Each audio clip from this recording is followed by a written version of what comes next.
পূর্ব মেদিনীপুরে চণ্ডীপুরে পৌঁছল শুভেন্দু অধিকারীর আত্মসহায়কের দেহ। সরাসরি এই মুহূর্তে আমাদের প্রতিনিধি শিবাশিস মৌলিক আমাদের সঙ্গে রয়েছেন।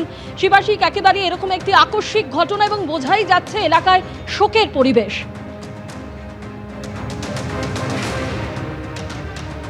একদমটাই দেখো, শুরুতেই তোমায় বলি যে চন্দ্রনাথ রথ তার দেহ নিয়ে আসা হলো চণ্ডীপুর গ্রামে।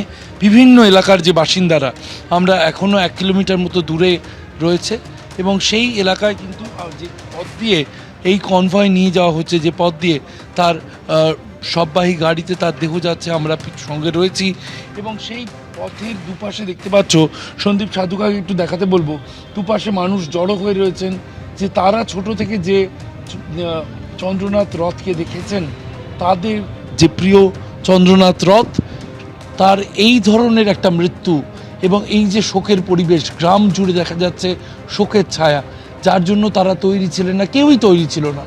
সেই সময় দাঁড়িয়ে গতকাল রাতে যেভাবে মৃত্যু হয়েছে চন্দ্রনাথ রথের, তাকে কার্যত খুন করা হয়েছে, একেবারে পয়েন্ট ব্ল্যাঙ্ক রেঞ্জ থেকে গুলি করে মারা হয়েছে চন্দ্রনাথ রথকে। তার যে গ্রাম, সেই ঈশ্বরপুর গ্রামের দিকে আমরা এগিয়ে চলেছি। চণ্ডীপুরের ভেতর দিয়ে এখনও 1 কিলোমিটার মতো পথ বাকি রয়েছে। একটু ঈশ্বরপুর শুরু হচ্ছে এই জায়গাটা থেকে। তার যে প্রতিবেশীরা, তারা দুদিকে, রাস্তার দুদিকে দাঁড়িয়ে রয়েছেন। সন্দীপ সাধুকা সেই ছবি তুলে ধরছে। তুমি দেখতে পাচ্ছ গ্রামের মধ্যে একটা থমথমে পরিবেশ, চোখে মুখে শোকের ছায়া এবং চন্দ্রনাথ রথের যে প্রতিবেশীরা, তারা দাঁড়িয়ে রয়েছেন শেষ একবার চন্দ্রনাথ রথকে তারা দেখবেন বলে। শুভেন্দু অধিকারীর আত্মসহায়ক ছিলেন তিনি। 2021 থেকে বিধানসভার বিরোধী দলনেতার তিনি এক্সিকিউটিভ অ্যাসিস্ট্যান্ট ছিলেন। এর আগে আমরা যেমনটা জানতে পেরেছি, তিনি দীর্ঘদিন ভারতীয় বায়ুসেনার সঙ্গে যুক্ত ছিলেন।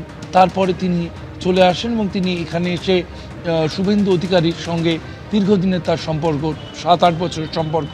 তার মধ্যে গত 5 বছর তিনি যখন বিরোধী দলনেতা ছিলেন বিধানসভায়, সেখানে তিনি এক্সিকিউটিভ অ্যাসিস্ট্যান্ট ছিলেন। গতকাল রাতে হঠাৎই মধ্যমগ্রামে যে ঘটনা ঘটে, তাকে একবারে পরিকল্পিতভাবে তাকে খুন করা হয়, পয়েন্ট ব্ল্যাঙ্ক রেঞ্জ থেকে গুলি করে মারা হয় এবং আজকে তার দেহ আসছে ময়নাতদন্তের পর চণ্ডীপুরের তার যে বসত বাড়ি, সেখানে তার মা থাকেন, সেই বাড়িতে কিন্তু তার দেহ নিয়ে যাওয়া হচ্ছে।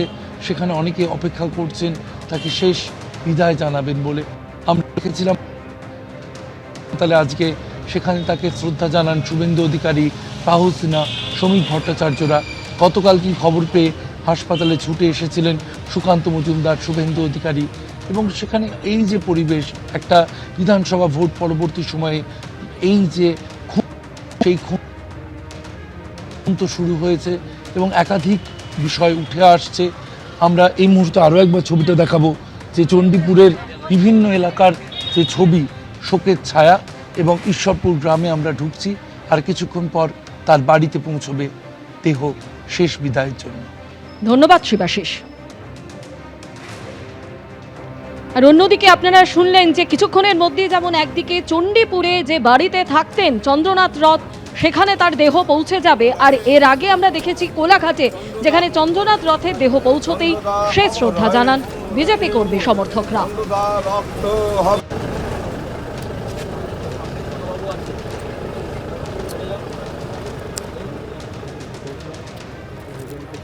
এবিপি আনন্দ, এগিয়ে থাকে, এগিয়ে রাখে।